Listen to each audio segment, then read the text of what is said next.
ఏవండి, త్వరగా లేవండి. అబ్బాయి కోడలు ఆస్ట్రేలియా నుండి వస్తున్నారు కదా, మనం ఎయిర్పోర్ట్కు వెళ్ళాలి. త్వరగా లేవండి, మళ్ళీ లేట్ అయితే అబ్బాయి కోప్పడతాడు అంటూ నిద్రపోతున్న భర్తను తట్టి లేపింది శారద. అరే, టైం ఎంత అయింది శారద అంటూ హడావిడిగా బెడ్ మీద నుంచి లేచాడు ఆమె భర్త శేషగిరిరావు. టైం 6:30 దాటిందండి. ఫ్లైట్ 8 గంటలకు వస్తుంది. అబ్బాయి కారు తీసుకొని రమ్మని చెప్పాడు కదా. వాడు అసలే కోపిష్టి. త్వరగా లేచి ఫ్రెష్ అయ్యి రండి, కాఫీ తాగి రెడీ అయ్యి వెళ్దాం అని అన్నారు శారద. ఇదిగో లేచాను కదా, ఇప్పుడే వెళ్తున్నాను వాష్రూమ్కి. పావు గంటలో వచ్చేస్తా. ఈలోగా నువ్వు కాఫీ రెడీ చేసి ఉంచు అన్నాడు ఆయన వాష్రూమ్లోకి వెళ్తూ. ఒక అరగంటలో శేషగిరిరావు, శారద రెడీ అయ్యి కారులో శంషాబాద్ ఎయిర్పోర్ట్కు బయలుదేరారు తర్నాకా నుండి. వాళ్ళు ఎయిర్పోర్ట్కు చేరే సమయానికి ఉదయం 8:30 గంటలైంది. అప్పటికే ఫ్లైట్ వచ్చి అరగంట అవుతుంది. శశిధర్, ప్రియాంక తమ ఇద్దరి పిల్లలతో ఫ్లైట్ దిగి బయట లాన్లో వెయిట్ చేస్తున్నారు అమ్మా నాన్నల రాక కోసం. శేషగిరిరావు, శారదా గారు హడావిడిగా కారు దిగి ఎయిర్పోర్ట్లోకి వచ్చి కొడుకు కోడలి కోసం వెతుకుతున్నారు. తల్లిదండ్రులను చూసిన శశిధర్, అరే ఏంటి నాన్న, మేం ఫ్లైట్ దిగి ఎంతసేపు అయింది? మిమ్మల్ని త్వరగా రమ్మని చెప్పాను కదా, బయట ఎంతసేపు అని వెయిట్ చేయాలి? బుద్ధి లేకపోతే సరే అని అన్నాడు అతడు. కన్న తండ్రిని పట్టుకొని ఆ మాట అనేసరికి ఆ మాటకు శేషగిరిరావు బాధపడుతున్నాడు. అరే శశి, మేం తర్నాకా నుండి రావాలి, చాలా దూరం ఉంది కదరా. ఇంత చిన్న దానికి అంత కోపమైతే ఎలా? కన్న తండ్రిని పట్టుకొని బుద్ధి లేదు అని అంటావా? ఏం కొడుకువిరా నాయనా, ఒక్కగానొక్క కొడుకు అని ఇంత ముద్దు చేసి గారాబంగా పెంచితే నువ్వు చూస్తే ఇలా తయారయ్యావేట్రా? చిన్న పెద్ద తేడా లేకుండా తండ్రి అని కూడా చూడకుండా ఎలా పడితే అలా మాట్లాడితే ఆయన ఎంత బాధపడతారో ఈ వయసులో. ఆయన ఎంత బాధపడతారో ఈ వయసులో మాకెందుకు ఈ రంపపు కోత అన్నారు శారద ఏడుస్తూ. లేకపోతే ఏంటమ్మా నువ్వు కూడా? మేం అరగంట నుండి వెయిట్ చేస్తున్నాం. క్యాబ్లో బయలుదేరదాం అనుకుంటే మీ కోడలు నామోషిగా ఫీల్ అవుతుంది. అరే, స్టేట్కి వెళ్ళి వస్తున్నాం అంటారు, వీళ్ళకి సొంత కారు కూడా లేదా అని అందరూ అనుకుంటారు అని అన్నాడు శశిధర్ విసురుగా. రే శశి, నువ్వు చిన్నప్పటి నుండి కారులోనే తిరిగినట్లు మాట్లాడుతున్నావు. సరేలే, అయిందేదో అయింది, ఇక కారు ఎక్కండి అని అంటూ శేషగిరిరావు వాళ్ళ సామానంతా కారులో ఎక్కించి అందరూ కారు ఎక్కిన తర్వాత కార్ స్టార్ట్ చేసి ఇంటికి బయలుదేరారు. కారు ఉదయం 10 గంటలకు తర్నాకలోని వాళ్ళ ఇంటికి చేరింది. శేషగిరిరావు కారు దిగి డిక్కీలో ఉన్న సామానంతా ఒక పెద్ద రూమ్లో ఉంచి పిల్లల్ని తీసుకొని తన బెడ్రూమ్లోకి తీసుకువెళ్ళి వాళ్లతో ఆడుకుంటున్నాడు. ఇంతలో శశిధర్, ప్రియాంక హాల్లోకి వచ్చి కూర్చొని, అమ్మా కాఫీ తాగాలనుంది, కొంచెం తీసుకురా అని అన్నాడు శశిధర్. ఆ పని మీదే ఉన్నానురా, ఈలోపు మీరు ఫ్రెష్ అవ్వండి అని వంటింట్లో నుండి చెప్పారు శారద. సరే అంటూ వాళ్ళు చెరొక బాత్రూంలోకి వెళ్ళి ఫ్రెష్ అయి వచ్చారు. శారదా గారు వాళ్ళిద్దరికీ కాఫీ ఇచ్చింది. వాళ్ళు తాగుతూ, అత్తయ్య, మావయ్య గారు మీరు కూడా వచ్చి కూర్చోండి, కాఫీ తాగుదాం అని అంది ప్రియాంక. మీరు తాగండమ్మా, మేము ఉదయమే కాఫీ తాగి ఎయిర్పోర్ట్కి వచ్చాంలే అన్నారు శారద. లేదులే అత్తయ్య, మీ ఇద్దరితో కొంచెం మాట్లాడాలి, మావయ్య గారిని కూడా పిలవండి అని అంది ప్రియాంక. ఎందుకమ్మా, ఏంటి విషయం?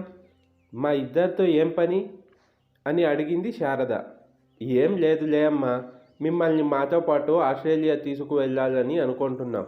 ఈ వయసులో మీరు ఇక్కడ ఒంటరిగా ఎలా ఉంటారు? మీరు అక్కడికి వస్తే మీ ఆలనా పాలనా చూసుకోవడానికి మేము దగ్గరే ఉంటాము. నాన్నగారిని కూడా పిలువమ్మా, మాట్లాడదాం అని అన్నాడు శశిధర్. ఇక శారదా గారు వాళ్ళు పోరు పడలేక శేషగిరిరావు గారిని హాల్లోకి తీసుకువచ్చింది. ఆయన శారదా గారి పక్కన కూర్చొని, ఏంట్రా శశి, రమ్మని చెప్పావట, ఏంటి విషయం అని కొడుకును అడిగాడు. ఏం లేదు నాన్న, అది అది అంటూ నసుగుతూ ఏదో చెప్పాలని అనుకొని చెప్పలేకపోతున్నాడు. అరే, ఎందుకలా నసుగుతావు? ఆ చెప్పేదేదో సూటిగా చెప్పు. నేనేం అనుకోనులే, చెప్పు అని అన్నాడు శేషగిరిరావు. అదే నాన్న, మీ ఇద్దరి ఇక్కడ ఒంటరిగా ఎలా ఉంటారు? మీకేమన్నా అయితే మేము దూరంలో ఉన్నాం కదా, టైంకు మీ ఆలనా పాలనా చూసేవారెవరు? అందుకే మిమ్మల్ని మాతో పాటు ఆస్ట్రేలియాకు తీసుకువెళ్దామని మీ కోడలు నేను అనుకున్నాం. మీరు వస్తే పిల్లలకు కూడా కాస్త టైంపాస్ అవుతుంది అన్నాడు శశిధర్. అవును మావయ్య, పిల్లలు కూడా మీకోసం కలవరిస్తున్నారు. మీరుంటే వాళ్ళకి సందడి సందడిగా ఉంటుంది. మీ వల్ల కాస్త అయినా తెలుగు నేర్చుకుంటారు అని అంది ప్రియాంక. మరి ఇంత మంచి ఇంటిని కష్టపడి కట్టించుకున్నాం, దీన్ని వదిలి ఎలా రావడం అని అన్నాడు శేషగిరిరావు. ఇల్లు అమ్మేద్దాం నాన్న, నాకు కూడా కాస్త డబ్బు అవసరం ఉంది అన్నాడు శశిధర్. రేయ్, ఈ ఇంటిని నేను కష్టపడి పైసా పైసా కూడబెట్టుకొని కట్టుకున్న ఇల్లు ఇది.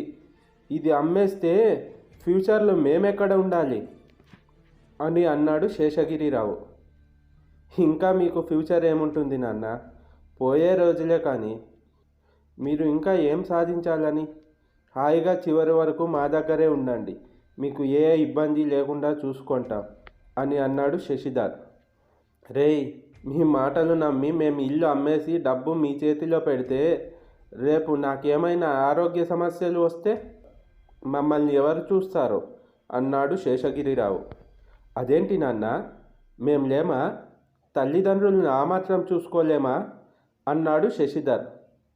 అత్తయ్య, మావయ్య, మీరేం వరీ కాకండి. మీరు ఈ ఇల్లు అమ్మేసి ఆ డబ్బు మాకు ఇస్తే మీ ఇద్దరిని చూసుకునే బాధ్యత మాది అంది ప్రియాంక. ఏమోనమ్మా, కీడించి మేలించమన్నారు పెద్దలు. మాకు ఇల్లు తప్ప వేరే ఏ ఆధారం లేదు. మీ మావయ్య గారికి పెన్షన్ కూడా అరకొర వస్తుంది. ఇక మేము మన కింద పోషన్ అద్దె డబ్బు మీదే ఆధారపడి బతుకుతున్నాం. మాకు 2 రోజులు టైం ఇవ్వండి, మేము ఆలోచించుకొని చెబుతాం అని అంది శారద. అరే ఏంటి నాన్న, కన్న కొడుకును కూడా నమ్మలేరా మీరు? ఏం తల్లిదండ్రులు మీరు? ఈ ఇల్లు అమ్మితే 2 కోట్లు వస్తుంది. అది మీ మనవళ్ళ పేరు మీదే కదా ఫిక్స్డ్ డిపాజిట్ చేసేది. మీ మనవళ్ళ బాగుపడటం కన్నా మీకు ఇంకేం కావాలి అన్నాడు శశిధర్ కోపంగా. మీరు కానీ ఇల్లు అమ్మేసి డబ్బు ఇవ్వకపోతే ఇక ఇదే ఆఖరి చూపు, మళ్ళీ జన్మలు ఈ గడప తొక్కము అని అంది ప్రియాంక. అమ్మా, మీరు మమ్మల్ని ఏం బెదిరించనక్కర్లేదు. మీకు మీ బాగు తప్ప ఈ ముసలి వాళ్ళ బాగోగులు పట్టవు. నీదేం తప్పులేదులే అమ్మా. మా కన్న కొడుకే ఇంకా మీరు బ్రతికి ఏం సాధించాలి అని అంటుంటే దాని అర్థం మేము త్వరగా పోతే బాగుండు అనే కదా వాడి ఉద్దేశం. ఇటువంటి సమయంలో ఇంకా మిమ్మల్ని ఎలా నమ్మాలమ్మా? మీరు మమ్మల్ని చూస్తారని గ్యారంటీ ఏముంది? మీకు అసలు హృదయం అనేది ఉందా? బ్రతికినన్న నాళ్ళు మమ్మల్ని ఇలాగే వేధించుకు తింటారా? ప్రశాంతంగా మా జీవిత నౌక సాగే దారి లేదా మాకు అని అడిగారు శారద. శశి, పద, ఇక్కడ ఇంకా ఒక్క క్షణం కూడా నేను ఉండను. మా పుట్టింటికి వెళ్దాం, లేదా ఏదైనా హోటల్లో అయినా 4 రోజులు గడిపి తిరిగి వెళ్దాం. అంతేగాని ఈ దరిద్రపు కొంపలో ఒక్క క్షణం కూడా నేను ఉండను అంది ప్రియాంక శశిధర్తో. అమ్మా, తొందరపడకండి, ఇప్పుడేగా వచ్చారు, ఎవరైనా చూస్తే బాగుండదు. పరువుగా బ్రతుకుతున్నాం, ఇది మాకు చాలా అవమానకరంగా ఉంటుంది. రే శశి, అమ్మాయికి నువ్వైనా చెప్పరా, 2 రోజులు మన ఇంట్లోనే ఉండమని. రాక వచ్చారు, పాపం పిల్లలు బాధపడతారు. నా మాట వినండి శశి అన్నాడు శశిధర్ తండ్రి. నాన్న, మిమ్మల్ని తల్లిదండ్రులు అని చెప్పుకోవడానికి సిగ్గుగా ఉంది. మీకు ఆఖరిసారిగా చెప్తున్నానన్న, మీరు మా మాటలు విని ఈ ఇంటిని వెంటనే అమ్మకానికి పెడతారా లేదా అని అడిగాడు శశిధర్. లేదురా శశి, ఈ ఇంటిని మీ అమ్మ ప్రాణ సమానంగా చూసుకుంటుంది. ఎంతో కష్టపడి సమకూర్చుకున్న ఇల్లు మాది. అందుకే మా ఇల్లు ఎట్టి పరిస్థితుల్లోనూ అమ్మే ప్రసక్తే లేదు. ఇక మీరు ఉంటారో వెళతారో అది మీ ఇష్టం. మీరు ఉంటే మీకు మీ పిల్లలకు ఏ లోటు రాకుండా మీరు ఉన్నన్ని రోజులు కడుపులో పెట్టుకొని చూసుకుంటాం. లేదు వెళ్ళిపోతాం అని అంటే మీ ఇష్టం. మీకోసం మా హృదయం నిండా ప్రేమానురాగాలు నింపుకొని మీకోసం ఎంతో ఆశతో ఎదురు చూసాం.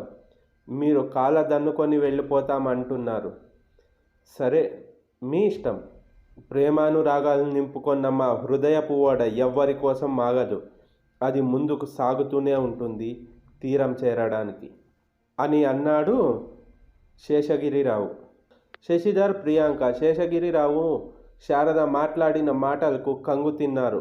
వాళ్ళు ఇది అస్సలు ఊహించలేదు. శశిధర్ వాళ్ళ తల్లిదండ్రులు ఈ విధంగా ఇంటి అమ్మకం విషయంలో కుండ బద్దలు కొట్టినట్లు మాట్లాడతారని శశిధర్ కూడా అస్సలు ఊహించలేదు. శశిధర్, ప్రియాంకలకు ఇక మొహం చెల్లక వెంటనే పెట్టబేడ సర్దుకొని క్యాబ్ మాట్లాడుకొని ప్రియాంక వాళ్ళ పుట్టింటికి బయలుదేరారు. శారదా గారు భర్త వంక చూసి నవ్వుతూ, మీరు మంచి పని చేశారండి. ఎక్కడ మీరు వాళ్ళ మాయ మాటలకి కరిగిపోయి ఇల్లు బేరం పెడతారో అని భయపడ్డాను. ఇది మన కష్టార్జితం. మనం బ్రతికి ఉన్నంతకాలం ఈ ఇల్లు మనదే. ఎవ్వరు వచ్చి అడిగినా ఇచ్చే ప్రసక్తే లేదు. కొడుకైనా, కూతురైనా, బంధువులైనా, అన్నదమ్ములు పర్వాలేదు శారద. చివరకు ఆ దేవుడే ఎవరు అడిగినా ఇచ్చే ప్రసక్తే. కంఠంలో ప్రాణం మన ఇద్దరిది. నీకు అంది శారద, నువ్వు అని అన్నాడు శేషగిరిరావు. ఈ వీడియో మీకు ఎలా అనిపించిందో కమెంట్ చేసి, ఈ స్టోరీ నచ్చితే లైక్ చేసి మన ఛానల్ను సబ్స్క్రైబ్ చేసుకోండి friends. Thanks for the watching.